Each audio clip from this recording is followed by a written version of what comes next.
It is now.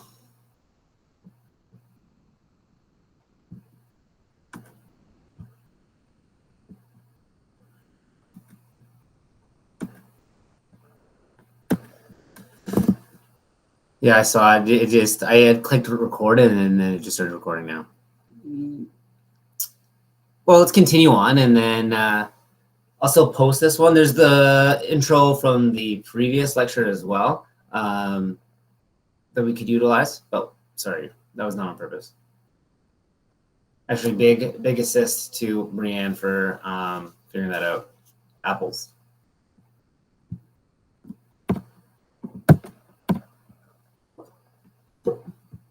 Adaptability is the next characteristics that we would observe in someone that is like learning when they're doing a motor skill. So adaptability relates to a participant's increased ability to complete the task under like a wide range of performance or context characteristics. So do you remember how we talked about how the ability to perform motor skills can be based on the person, the task, and the environment? So under different characteristics, under different regulatory conditions, as someone is better at performing a motor skill, they're better able to complete that motor skill under differing conditions. So back to the example of Matthew and playing basketball, if he's learning shooting a basketball, then he's going to be better able to apply that motor skill with there's a defender, or if he's off balance, or if it's a three-pointer from the corner, from the elbow, stressful situations. You can now complete that skill under ranging conditions. Can you think of any other examples?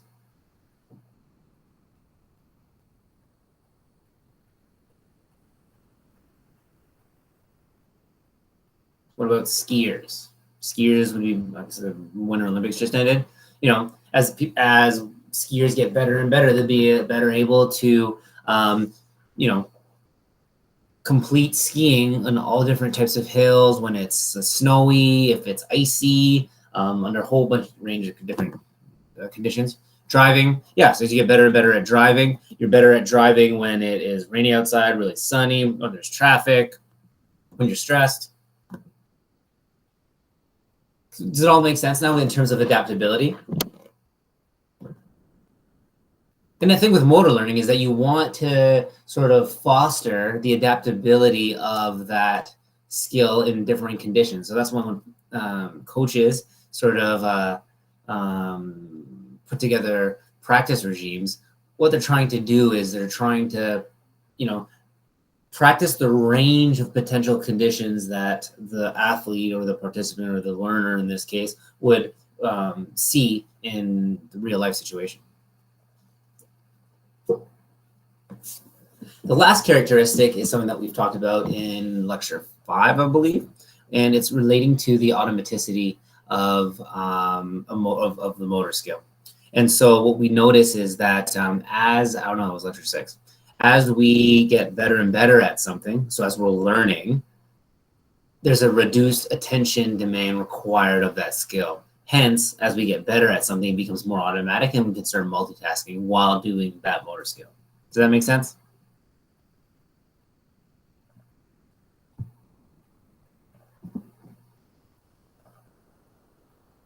Perfect. JB. There he goes. So what are some of the ways that we can assess learning? So we talked about observable performance and seeing these characteristics. What are some of the other ways that we can infer learning through the assessment of performance? So here's some of the techniques that they've utilized in research and in general when analyzing motor learning.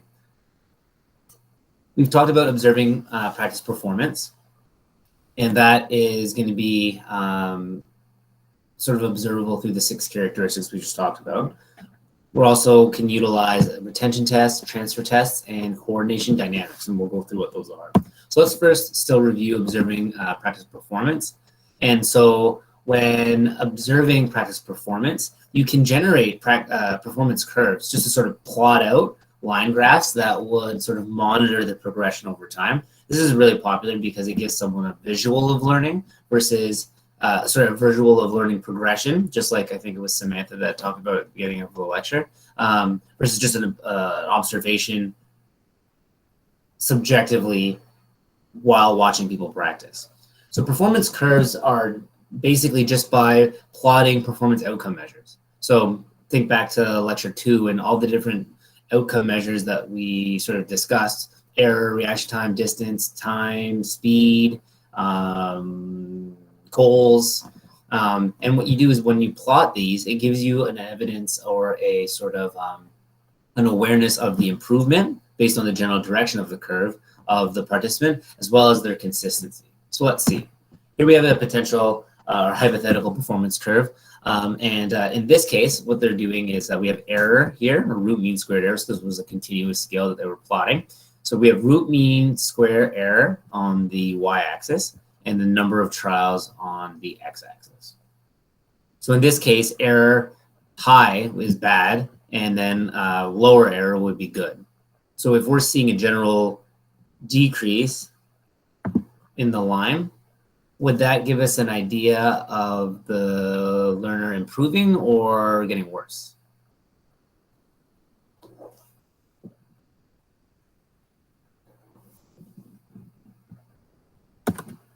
Yeah, because it's error in this case. So decreased error is actually improvement, right? So if it was, reduced error, yeah. So then let's say this was I don't know, points per session. You would want higher, right? So then you would want to see a general upward trend. The other thing that we see, so then the general direction of the line will let us know about the trend of their performance, but we can also see consistency. So you see in the beginning how it's kind of all over the place. And at the last, like, I don't know, 10 trials, it becomes very consistent. The score with each trial is basically, very similar. So this gives us, the two first characteristics of observable performance, improvement, consistency. Well, here's a visual of that. What we notice when mapping out performance curves for motor skill learning is that there is a general negatively accelerated curve in learning. That there's a lot of learning earlier on, and that the improvement slows later on in learning. So this is the general theme. And this is for skills, for measurements that increasing is good. So remember in the previous example, we were using error. So you would want that flipped upside down. But the negatively accelerated curves are what we see in motor skill learning. Does that make sense, everyone? I have a question. Yeah. So you were talking, like, in the earlier part of the lecture, you were talking about like how if someone learns a bad habit, their performance decreases because of the bad habit, right? Yep. So what if like someone learns a bad habit, right? But like he's too used to it, but increases his performance, but decreases his like affects his body in a bad way. So is that learning improving or it's still degrading? Because he's improving and he's learning, but his body is paying the price. Well, it depends. So the measurement has to match what you're sort of assessing. So in your example, if you're mapping like whatever hypothetically his performance, a baseball player. Baseball, yeah. So baseball speed or something, right? Yes. And he could be doing it in a weird way, but the measurement you're taking is improving. So technically, he is learning better. If you were to put a measurement of like his coordination or elbow angle over time, and it's like something crazy, and it's getting worse and worse and worse, then we could say that his performance is decreasing in that specific aspect. So the generalized sort of terminology of saying whether someone is like improving or not improving is more based on what you're measuring or what you're considering. So both can happen at once. With learning bad habits, that's when in that slide it's talking about how you see whatever you're measuring is decreasing. So when, let's say we wanted to measure elbow angle in this baseball and all of a sudden now it's getting worse, then we would say he's learning a bad habit, and the curve would show detriment. All right. Thank you. Just curious. Yeah, makes sense. Because both can happen at once, right?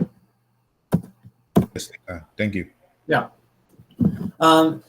Based on, it's good that you brought it up, because what about so what about mapping or like making a line graph for performance production measures, right? So when in the previous example, when you came on the Mike and I was talking about elbow angle, we would be doing max elbow angle.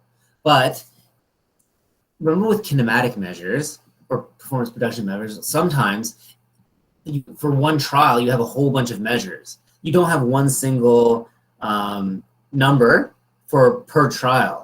And so mapping them is a little bit more difficult. For example, in this case, if you wanted to sort of map out the angle change over time, now we can't just go number of trials because each trial is a whole line.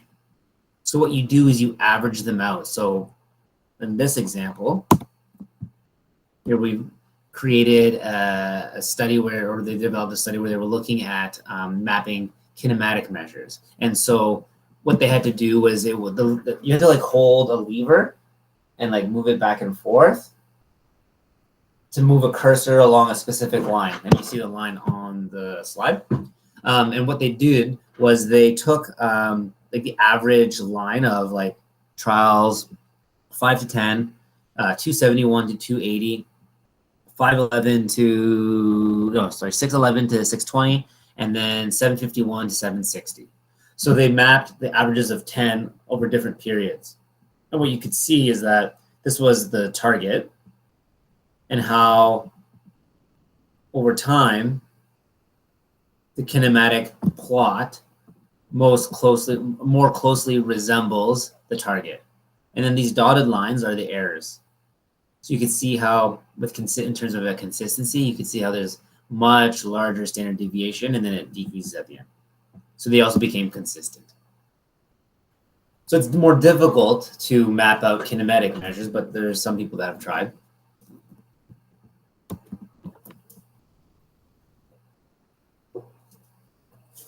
And think about it this way, like think about like, like baseball, we were talking about baseball earlier, like think about baseball analytics, right?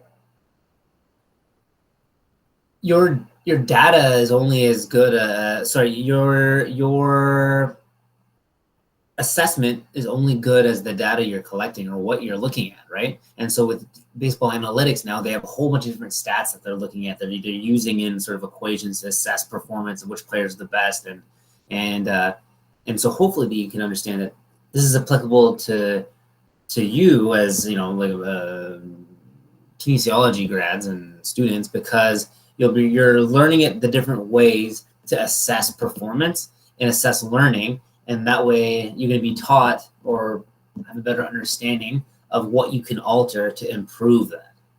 If that makes sense.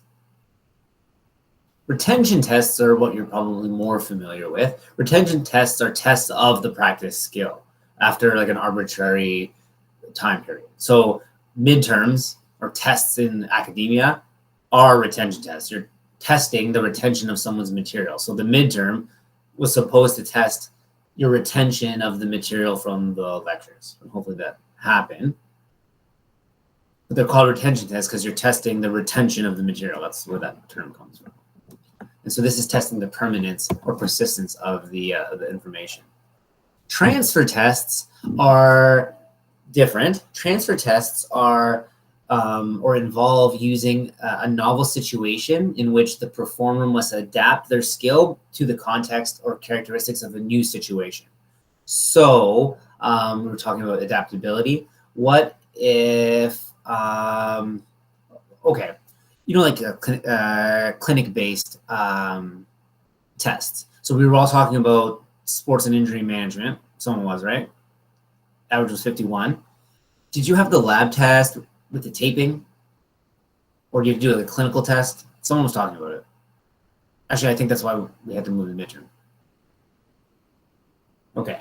So you learn all this like, oh, here's all the tests, all right, or all from a book. The transfer test, so the test that you did in that class was a transfer test. You're applying that academic knowledge into a novel situation where you have to do a clinical assessment.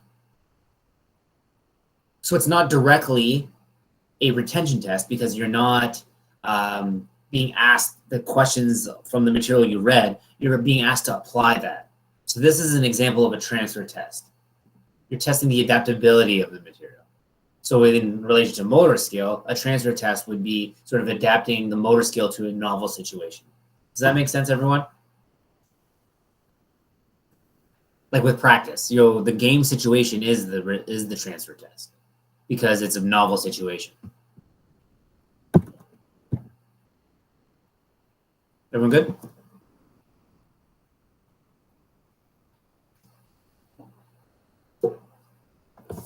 Hello? Hello?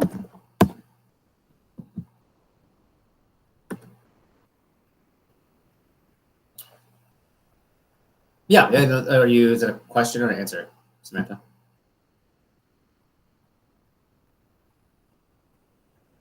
Because if it's an answer, you're right.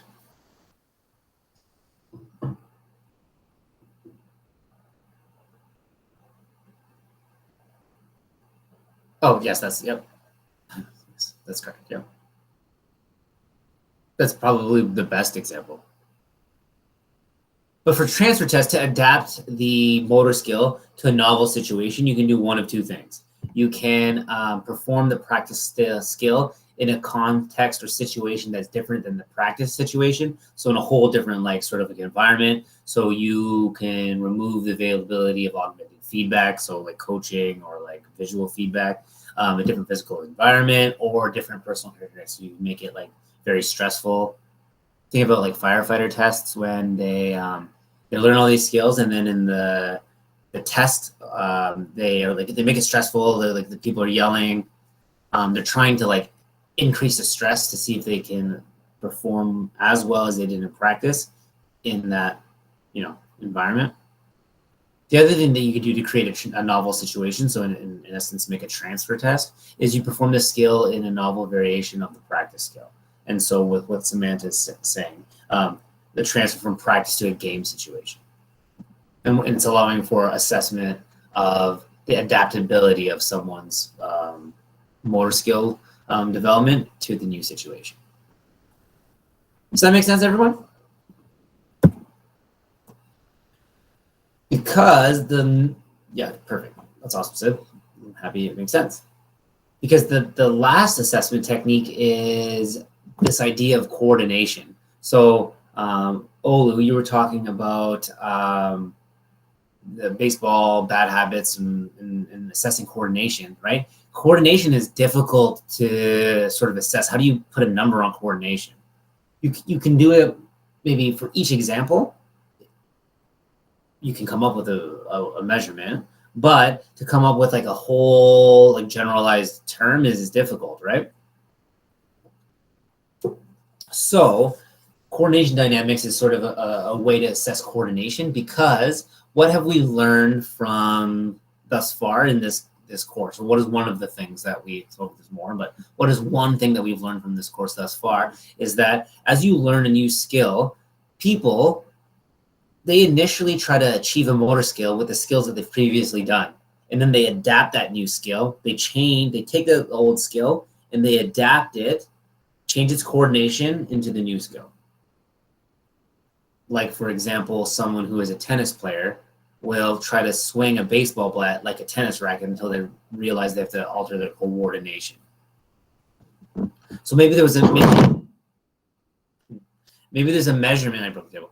Maybe there's a measurement type of technique that you come up with a way to sort of assess coordination, and then you would map the coordination through time, and it would give you sort of a visual that obviously they're learning because the coordination is changing.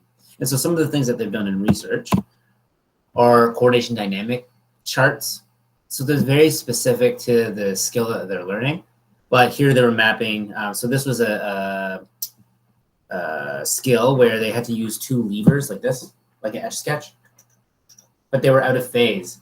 So they had to make a circle they couldn't do this. I don't know. It was like they couldn't do this. It was out of phase in the opposite direction. So like, oh gosh, yeah, like that to make the circle. And so what they did was they mapped out the coordination over a number of trials, and you could see how at the end they started getting better.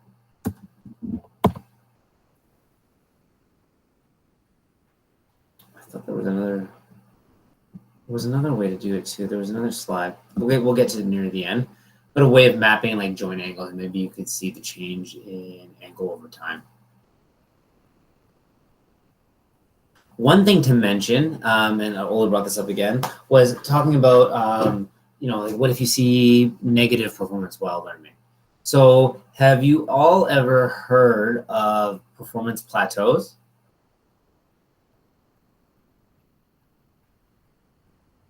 Okay, perfect. Because sometimes just by watching someone's learning and assessing performance, right, because of all of the measures that we've talked about thus far is mapping performance, just because there's not an increase, just because Ahmed, I'm glad that your girlfriend brought you home so that way you could be part of this lecture. I'm really grateful for that. Thanks. Sometimes the measurement of performance won't change, but that doesn't mean that they're not learning. And there's two situations that might occur. What if the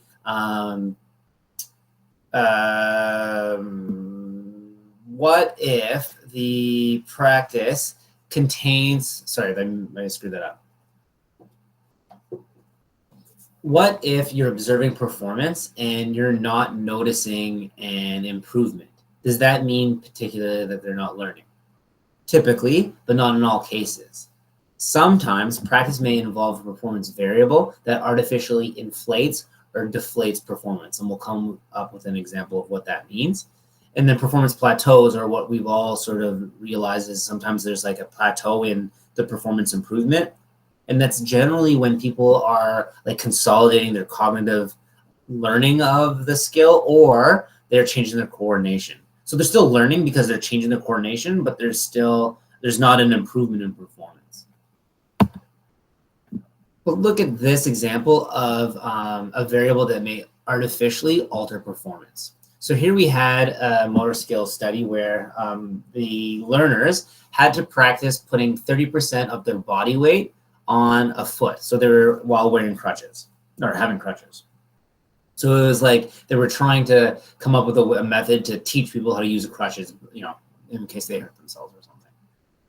So in this study, what they wanted to do was they had like an assessment technique, and they had people practicing, and what they had to do was be in their crutches, and then put only 30% of their body weight on their foot, and the rest on the crutches. Okay, and then so there was 3 groups. They would stand on a force plate. Group 1 would have a display in front of them that would tell them directly how much weight they were putting on the force plate. So they would take like an average. They would do take their body weight and then weight that was on there, do a division, and then in real time, the display would tell them the percent of body weight that's on the force plate. KR means knowledge of results. So this means that they were in this group here, they were told. So they would do it for a couple seconds. They were told after, this was the percentage that you had with your foot. So 1 means they were told that after every practice trial. KR5 or knowledge results after 5 means they were told the performance every 5 trials. But the point is that based on the ability of all of the participants at the end of practice, AE means absolute error, so the lowest is good. Which of the groups did the best in this hypothetical learning how to put weight on your foot while wearing crutches or having crutches or using crutches? Right. But having the display there made them rely on it. So they didn't learn as much, because when you do a retention test, the retention test is with no display of just doing it. Who performed the best? Who performed the worst? The group that performed the best did the worst in the retention test. because there was a variable that artificially altered their performance. The concurrent group had a display, so they became dependent on it. Does that make sense, everyone? So if you were to assess their learning, you would look at performance over time in practice and say, oh, that concurrent group is going to be the best. Here's an example of why that's not always true. You're cool, actually. The next one is performance plateaus. And so that's when you observe that the performance isn't changing for a little bit of time as you're watching people practice. So it's a period of definition. It's a period of time during which there appears to be no further performance improvement. And so researchers have like debated about whether or not it's a real phenomenon, and officially it is. And so can you think of any examples of plateaus? Some people talk about weight training plateaus, but there's three main reasons that it occurs. So the plateau could represent a period of transition between two phases of acquiring certain aspects of a skill. So they're still learning, but the performance isn't changing, but they're altering their coordination, for example. Right? Does that make sense, everyone? Olu? Performance plateaus may also represent a period of time where there's poor motivation, fatigue, or a lack of attention of the participants or the beginners or the learners. So performance plateaus may signal to coaches or rehab therapists, it's at this time that you want to motivate, like start coaching again, because the participants are not focusing on what they're doing. And then the last thing is if there is like a floor ceiling effect.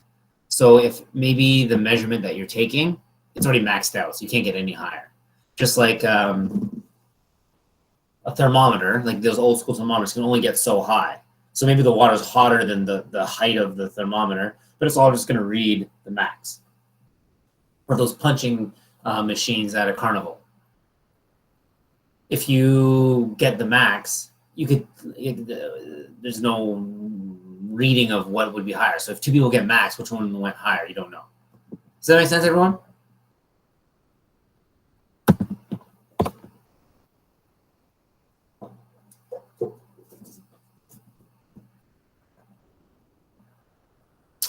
Usually, you would just ask the patient. You could, like in a therapist setting, it's usually low fatigue, low motivation. But by like sort of like hyping them up or reminding them or standing there, and it still doesn't improve. Like usually, if it's motivation and stuff, then it would be then the performance would improve. If it doesn't, then they're probably transitioning through a coordination. You can ask them what they're thinking about as they're doing it too. And then the floor ceiling effect, that one's more obvious because in a rehab setting, you won't like goniometer or like something like a measurement device. You'll know that you're maxing it out. Does that make sense, Hannah?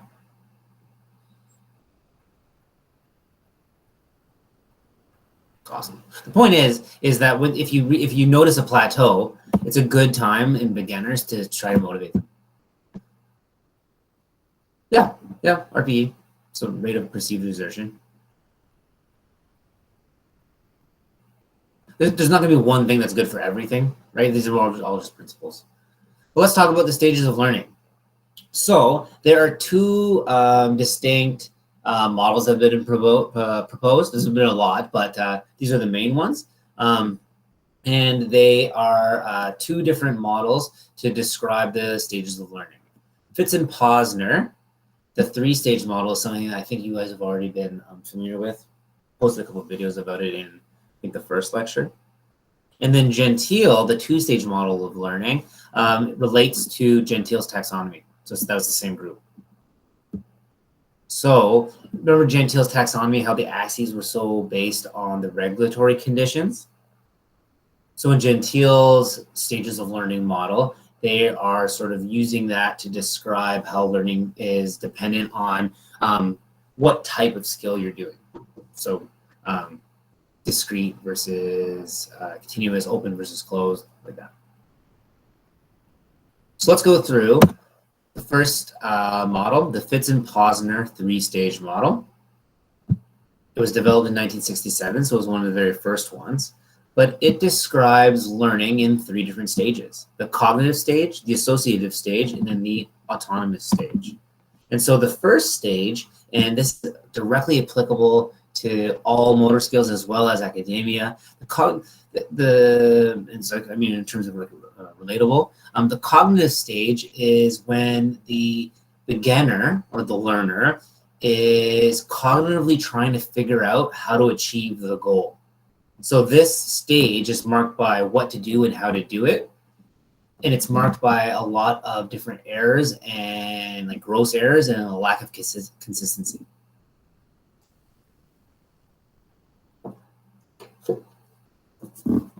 Were we supposed to be tested before we're learning stuff? Yeah. All this stuff, Ahmed, is so this the 4 or 5 questions so far that I'm glad that you remembered were probably just repeated. Because remember, motor learning is sort of taking the principles of motor control. So when you're talking about whether or not the exam is cumulative, the final exam. Does that make sense?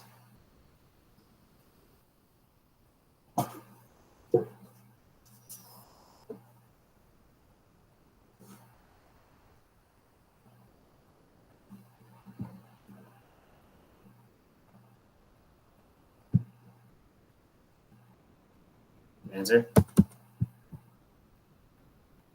But the big thing with the cognitive stage is the problem-solving ability. So going through errors, to learn something appropriately, you have to challenge. Your brain has to do the cognitive effort into figuring out errors and how to troubleshoot all those different errors. So figuring out what to do and how to do it.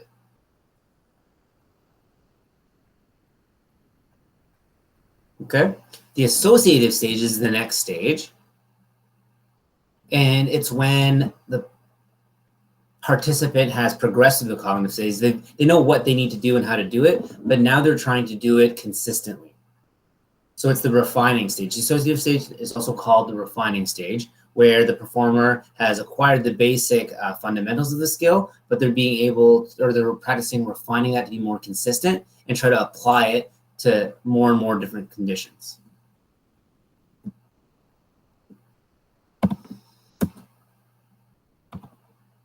And then the autonomous stage is the last stage. This is when someone becomes like a sort of like an expert, or it becomes automatic. This is where the attention demands of performing that skill lower dramatically, because now you can start multitasking with it.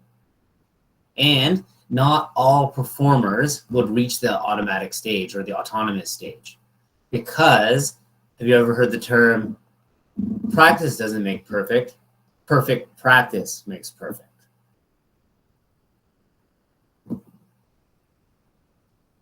Ahmed says he wishes you studied lecture 7 more. I'm just glad you showed up, bud.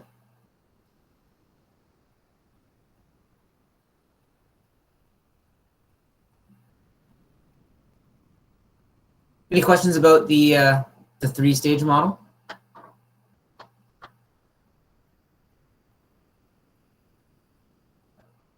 You email your TA on that, and you can go through the exam and then see what questions are from which lectures and everything. Yeah, so Matthew's saying this is all pretty straightforward. And I find in previous classes, not everyone's their own class, but in previous classes, everyone thought that the motor learning stuff was very straightforward because you've already learned all the control stuff, and now it's just applying it into a learning setting. So it's not like incredibly new information. It's just it's applying it into this learning situation. Gentile's 2-stage model is a little bit different. It is the same stages in a sense, or the same transition, but they take the later stages into taking into account whether it's a closed or open motor skill. Because remember, that was sort of coming from that information, or that research was coming from the Gentile lab. So Gentile's two-stage model is divided up into the initial stage and later stage. In the initial stage, learners are getting an idea of the movement required to achieve the goal. And then the two goals of the initial stage are to organize the movement patterns to develop a degree of success in achieving the action goal. So they're developing the motor pattern to complete the task.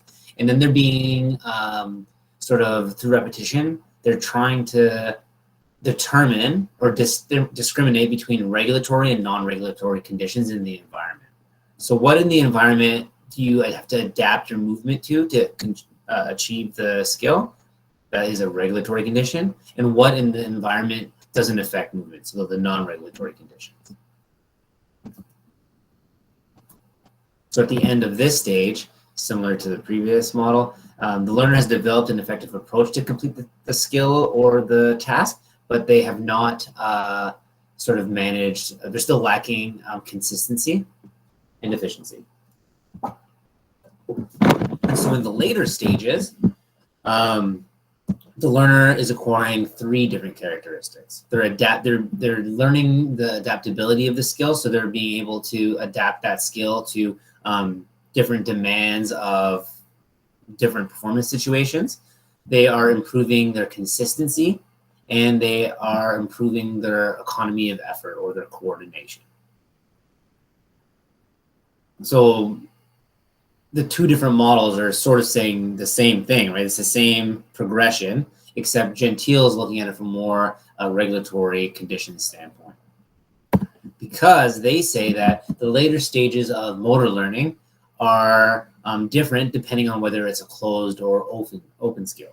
And so that's applicable when you want to get, with Gentile's taxonomy, to continue to the later stages and, you know, what's the goal of what they want to do, or where do they want to get their patients. They suggest that there's a fixation or diversification of movement patterns based on whether or not it's a closed or open skill. Closed skills are where the regulatory conditions never change. And so what you get is a fixation of the movement. It's becoming, with repetition, becoming incredibly consistent, like darts. Whereas open skills, because you have to adapt the movement pattern to a wide range of different environmental conditions or regulatory conditions, you want to diversify your movement pattern to be able to sort of adapt that to whatever condition that you may be exposed to. Does that make sense, everyone?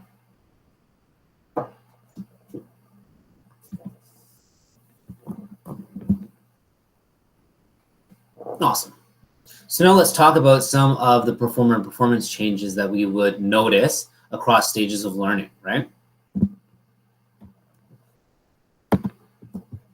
So in this different stages of learning, or as the participants are progressing, let's talk about some of the sort of observable performance changes. And this is going to relate to the 6 observable characteristics that we talked about at the beginning of the lecture.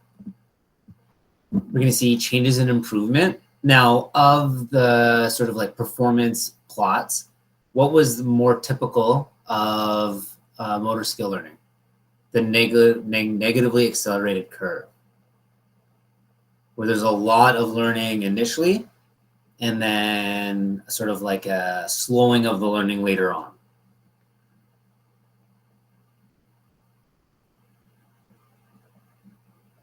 So we would notice sort of a slowing down of the performance as the stages of learning sort of continue. Here we have a hypothetical. This was a epidemiology study looking at sort of this was following cigar rolling employees in a factory over time, so over a period of 7 years, and looking at their performance. We would see changes in movement coordination, like we've talked about, right? You know, it was talking about it. And so what we notice actually is when learners are initially learning a new motor skill, remember they're trying to adapt old motor skills to the new motor skill and change it around. But what we see is a strategy called the freezing of degrees of freedom.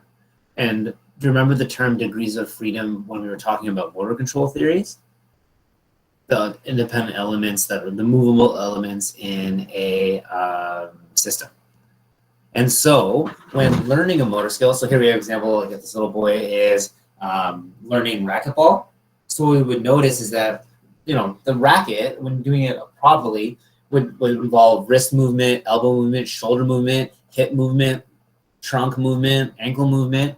When learners are learning a new motor skill, they tend to freeze all of their joints except for one, get that movement pattern sort of like stabilized or controlled, and then they start adding more and more different joints. Or what about when it's like, anyone play soccer? Little kids are learning to kick a soccer ball, that was like, and then as they get better, then they can like start kicking and moving their hip, their ankle. That's initially freezing the degrees of freedom, right? Only moving one joint and then unfreezing it as you get better. This was the chart this is the graph to demonstrate. So here they're plotting knee angle versus hip angle. In pre-practice versus post-practice, there's more of a variation, meaning they're moving both their hip and knee. But we would see this coordination change or the unfreezing of degrees of freedom as the participants are progressing through the stages of learning.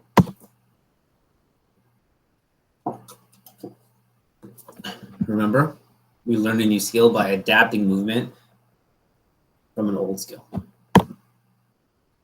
Other things that we would see changes in the muscles used to perform the skill. The timing of them, maybe we would get more efficient. So overall changes in energy cost. Do you remember visual search or visual selective attention? As we get better and better at a motor skill, we are better able to pick out in the environment. So in this case, we're talking visually and with the eye tracking devices. And by mapping amateurs versus pros or beginners versus skilled participants are better able to pick out in the environment what's the most important visually. So we'll see that the visual selective search improves as they get better through the stages of learning. And then we've already talked about the changes in conscious attention demands. So this would be sort of as a study, would be sort of realized the dual task procedure, where it's become automatic and you can start multitasking.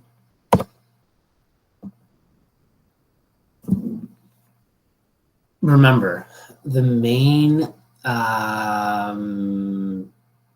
remember in the cognitive stage, the main foundation of being able to really learn something, but learn a motor skill, is that cognitive stage of learning errors and how to change them, right?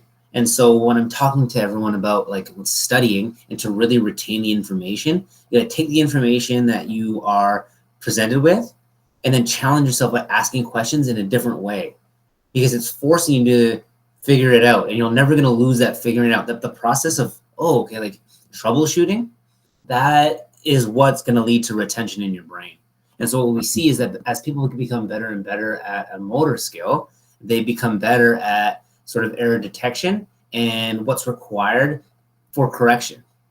And in terms of motor skills, what do we notice in people as they become better and better at motor skill and relates to vision? As they get better at a motor skill, they can rely less on vision and they can utilize their proprioception ability more, right? They're better at like figuring out errors in their body. That's an example of, progression through the stages of learning. And then the last thing, this is using MEG techniques. So the device that we were talking about, I think in lecture 3, where it's measuring like the electrical activity throughout the whole brain. So we can assess like where is the brain active in the different stages of learning. And so early, the cerebellum, as you're trying to develop the motor pattern, it's stored in the cerebellum, whereas in later stages, it's more in the basal ganglia. So there's definitely still electrical activity in the cerebellum, but it's not processing anything. It's just one sort of route.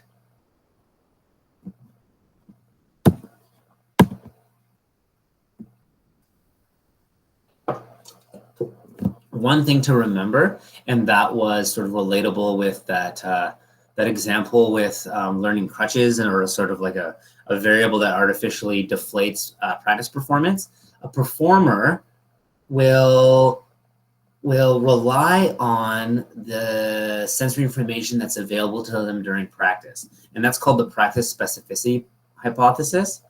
And it's been proven. And what happens is that in the practice sessions, whatever sensory information is available, humans will rely on it, right? So in that example of the crutches, the display was right there. And because it was right there, humans, they want to be efficient. It was just the easiest way to sort of complete that task. And so they'll become dependent on it. So you want practice. If you want a good mark on, if you want to see a good transition of learning from practice to the test situation, you want practice to more closely resemble the test environment or test situation. Does that make sense, everyone?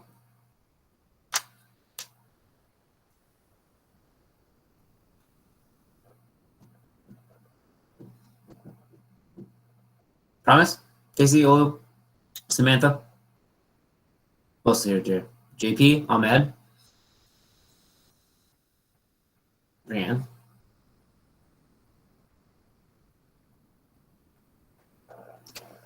Awesome. Boom. And you're all listening. Love it. I wanted to put one point on expertise. And so the question is that if someone practices long enough, will they eventually become an expert? Right? Experts in, a particular motor skill would be located at the extreme right of the spectrum. So they are like the stages of learning. An expert would be at the very, very end, right? The best that you can get. Common characteristics of experts, because an expert would be dependent on the skill that we're talking about or whatever they've practiced, but common characteristics of experts in whatever motor skill we're discussing, that they have all have practiced that whatever motor skill it was, they've had long hours of practice, so it takes a lot of practice to get to expert level. Experts in a particular motor skill sort of retain or have a much larger knowledge structure about the skill, right? And ability to sort of adapt and error correct than do like beginners of that skill. And they have a better, more efficient use of their vision. So just like with Ronaldo, they can better pick out the important regulatory feature or conditions from the vision quicker than beginners. So this is what typically are characteristics of experts.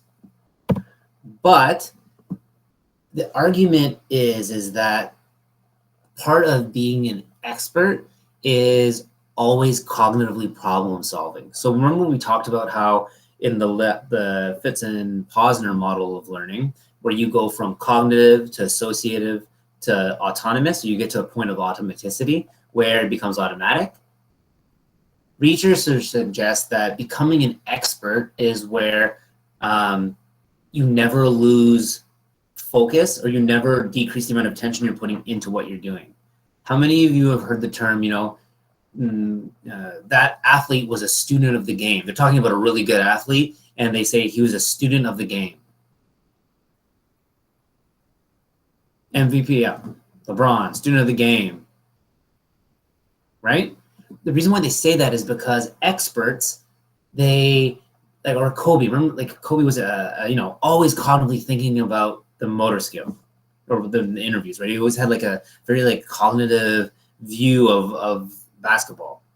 And this is true of all different motor skills, but the argument is that experts never allow it to become automatic because they're always cognitively trying to think and problem solve and get better and better and better.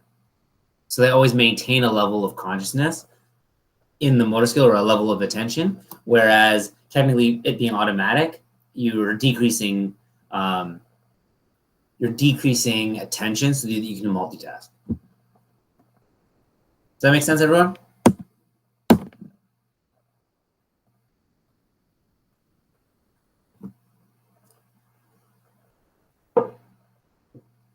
Oh, Jillian, there you go. New one. Okay, so then the last sort of like last 4 slides, we're going to be talking about this concept or idea of transfer of learning. So we've talked about transfer tests, right? Taking a skill and then trying to adapt it to a novel situation is called a transfer test, right? Transfer of learning is a concept of how previous experience can transfer to the learning in a new experience. Okay, so let's think about what that means, right? So the influence of a previous experience on learning a new skill or performing a new skill in the context. Okay, a transfer test is performing a skill that you've learned in a new context. So we're assessing the transfer of learning, or we're testing the adaptability. Okay? In learning a new skill, we need to consider that our previous experience may allow us to learn quicker. So someone that is a sprinter, are they going to be better at sprinting if they're just going to practice versus someone that's never ran before? There's going to be a transfer of learning because they've already learned how to run and applying that to a new skill because it's transferable. So positive transfer occurs when the previous experience that a participant has had improves learning in a new context or like a new skill. Does that make sense? Negative transfer, therefore, is when previous experience hinders initially performance. So think about, because the tennis baseball example that I always use. So someone that's a tennis player, someone that's a baseball player, they hit it like this. When they use when they use a racket, it's a different swing, right? So initially, their experience of being really good at hitting a baseball, they're going to try to swing the racket like a baseball bat. So initially, their performance is going to be hindered because they have to unlearn that new strategy in this context. So if you take someone that is a baseball player and someone that has never played anything, put them both into tennis, initially, the baseball players will be a little bit less than the no experienced people, and then it'll even out very quickly. What's the next thing? Like driving down a different road around different bends. Not knowing the speed of the turn wheel. Was that positive transfer or negative transfer?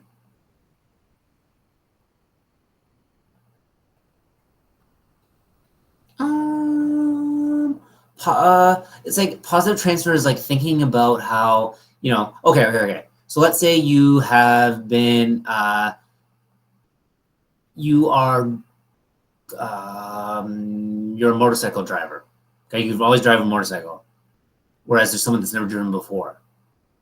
Now you're going to try to drive a car. Who's going to do better initially? Probably the motorcycle person, because they're going to have a better idea of knowing the speed or turn of the wheel when they're going around bends.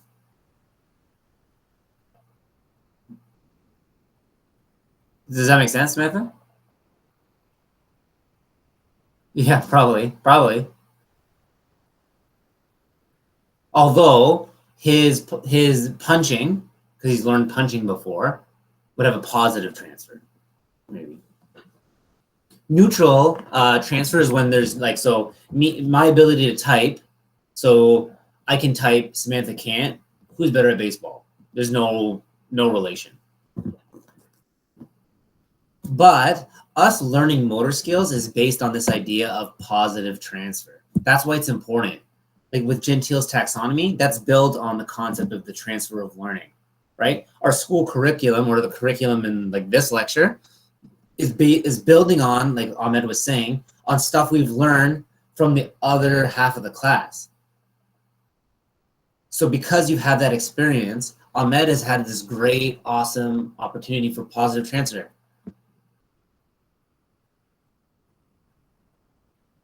So transfer of learning is important because it helps us sequence the skills in a way to be learned. So the logical progression of learning, we're building on each new skill. Does that make sense, everyone? And then in terms of testing, transfer of learning is important because it allows us to assess the effectiveness of practice conditions.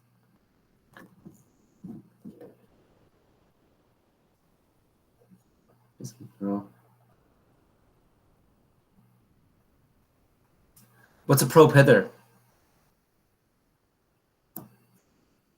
I'm kidding. But yeah, exactly. A pro pitcher is going to be really good at throwing any object.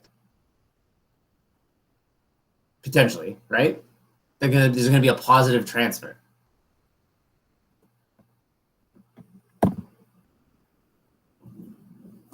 Yeah, exactly. So someone that is like a softball pitcher. So we're going to want people to learn softball pitching. There's people that have never thrown before and people that are pitchers in hardball. Which one's going to do better? There could be negative transfer of learning, or there could be positive transfer, actually. But because I think softball, they do this, right? Do all of them do that? I think it's an underarm throw with softball. Anyone?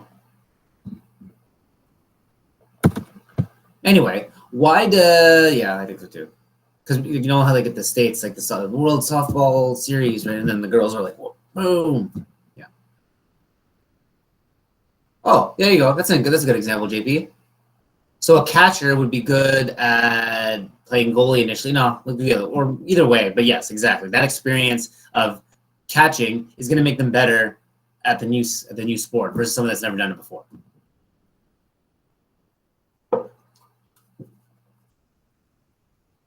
Yes, tennis pickleball or racquetball to pickleball. Floor hockey to hockey. So, question, why does positive transfer occur then? What are the two reasons why there would be sort of the previous experience? What does it assist in learning the new experience or the new skill? And so, two reasons. The first one is the similarity of the skill or context components. So there might be a similarity in the movements. And so with tennis to pickleball or the goalie thing or the pitching, it's a similar movements, right? And so that's probably a big part of why there's a positive transfer of learning. There's a similarity in the kinematic profiles required for that motor skill, right? And if you understand the movements already, then you're already better at understanding the errors or corrections. The other thing is really important to understand, because remember, the cognitive problem solving is what leads to best learning, the challenging the brain. The brain remembers the process of troubleshooting. It remembers that. That's what really improves it learning. Okay? And so the positive transfer of learning may be because there's a similarity in the cognitive processing required to figure out what to do, how to deal with errors, what's wrong. Your brain already remembers the process of like troubleshooting, and that's applicable to the new skill. So what happens in real life is both. Uh-oh.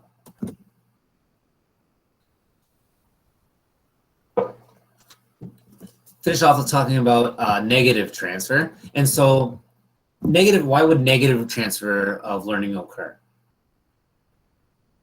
It's rare, but negative transfer can occur when there is similar environmental context features, but they require a different movement response. So let me think of a good example.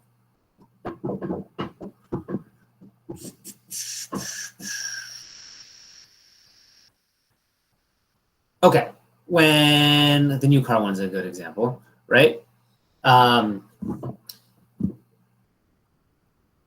of a sudden there's so if you start changing so part of learning is that like different parts of the environment, different regulatory conditions will cause you to move in a specific way, right? So what happens when you get in a new car and all the sensors and the flashers and the horn and the shifter, they're all in different areas.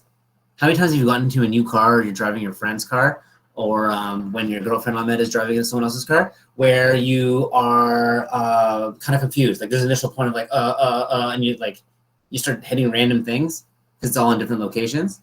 Yeah, exactly.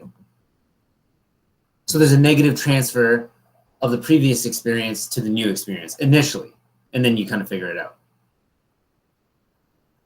You get negative transfer of learning as well when there's a change in timing. So our movements are timed to the environment. You also get a negative transfer of learning when all of a sudden there's a change in the timing structure of a skill. I'm trying to think of an example for you guys. I think I have an example. Go. I remember I was watching this thingy of there was a guy who invented the bike, right? And Yeah. this no, he knows how to ride a bike really well. But like for this bike, he made the bike so like if you turn left, the bike goes right, and if you turn right, the bike goes left. Yeah. So Yep. he needed like 6 months to learn the bike, and he tried to ride a normal bike again, but he couldn't. He had to Yeah. relearn it again. So Yeah, that, that's a great example. So that would be an example of A, right? Where all of a sudden now it's like different movements are for different, right? yes. The timing structure, the good example is what Samantha said, running a 400 meter versus a 100 meter. When you're not sprinting, all of a sudden now you need to time it differently. Mhm. When the timing changes, that will also affect negative transfer of learning.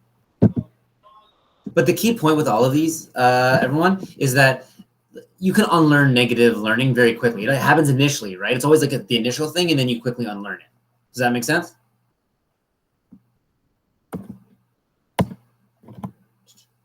Perfect.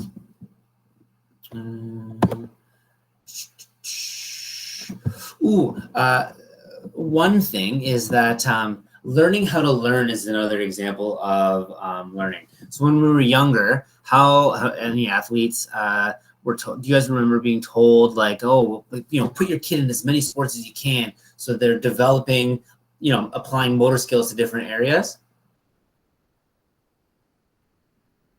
It's the same idea with like learning like your electives. That it's maybe not something that you're like directly applicable to your program or your major, but there is a benefit of learning how to learn because that problem solving ability, right? So learning an elective is going to involve like organizing, making notes, practicing, studying. All of those like sort of skills are going to be applicable in learning another course, right? So there is a benefit of learning to learn. And that is part of this whole idea of transfer. So someone has a question. Like the stages of learning, understanding how you observe knowledge. Yeah, yep, exactly. Any other questions? I also want to finish off on one very interesting concept, and this is applicable to rehab therapists, but it's just an idea that I wanted to throw out there. This whole concept of bilateral transfer. So what happens if, Olu, you learn pitching with one arm, your dominant arm, now try to throw with your other arm or practice. Will you be better or worse? Worse. Right? And now think of if you were going to, okay, so let's say, you're a good thrower with the right hand. Now you're going to practice throwing with the left hand. It's worse. Now take someone that hasn't thrown with either hand and count the number of times it takes them to learn the motor skill. Your previous experience of being able to do it on the one limb is going to transfer to the other limb. And it's a weird concept, but it makes sense when we start considering this whole idea of like a motor program based theory, where you remember the coordination or you remember the program in your brain. But then it's like, remember with writing, when you write your name, depending on however you write with your teeth or your different hands or your feet.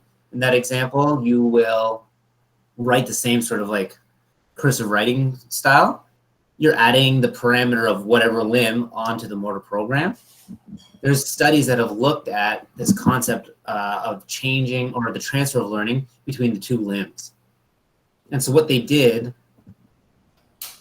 The process is registered in the brain. Yep. Yep. And so it could be true. It could be because of the problem-solving ability. It could be because of this whole motor program parameter-based idea. But what they did in the studies was that they would take, here's experimental sort of like thing. Oh, you're still on, which I don't care about. What they did was, so here we have two limbs, right? Can you see that? So preferred limb, non-preferred limb. What they would do is they would test a motor skill. So let's say throwing with the dominant arm, the non-dominant arm, see how good they are, and then only practice with the dominant side, and then test or practice again after. And what they found was that when you practice with the dominant hand, there was an improvement in skill performance on both sides. There was a transfer of learning from the dominant to the non-dominant side. Strange, right? And it's greater for going from dominant to non-dominant. And maybe it's because of this whole motor program-based parameter theory, but it's also because of the cognitive idea. Remember, it's all about problem solving in the brain. And so with the dominant side, you're used to using the arm. And so when learning any skill, you already have that ability to like detect errors better and correct them. And so you've downloaded that into the brain. It can be transferred to the non-dominant side. And so this is right here.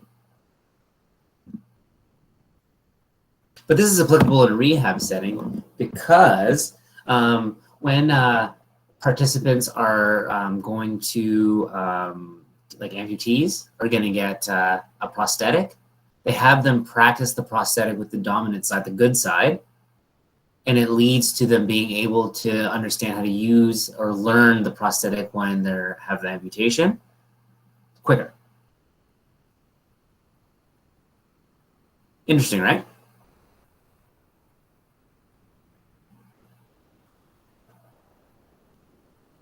Everyone?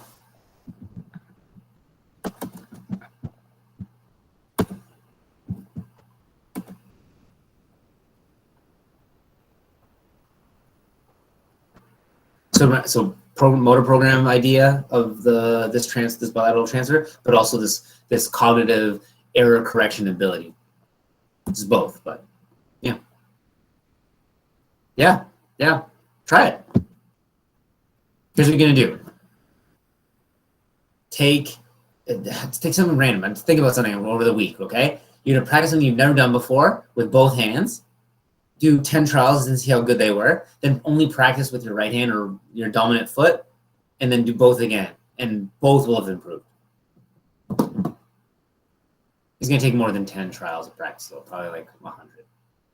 But yeah, that's the end of the lecture. So I hope you enjoyed it. I hope that you found that the material was maybe not as intense as the motor control part. It is applicable. It's adapting the motor control stuff into the learning sort of scenario. Don't forget that if you want to review your midterm, you can and you should. If you want to just get an idea of maybe what you didn't understand the best, and you would just email your TA. I've added a couple marks, I think, on the midterms, and all in all, I hope you're all getting through the semester. I hope you're not too stressed, and hope you have a good week. Yo.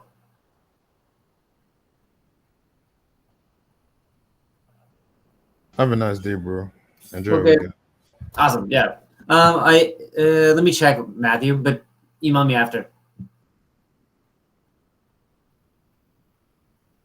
Oh, so Matthew, you may have already had the questions right, so it didn't change. You already had it right.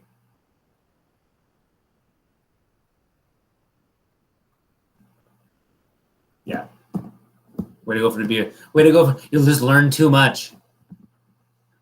Floor ceiling effect. Okay. Bye, everyone.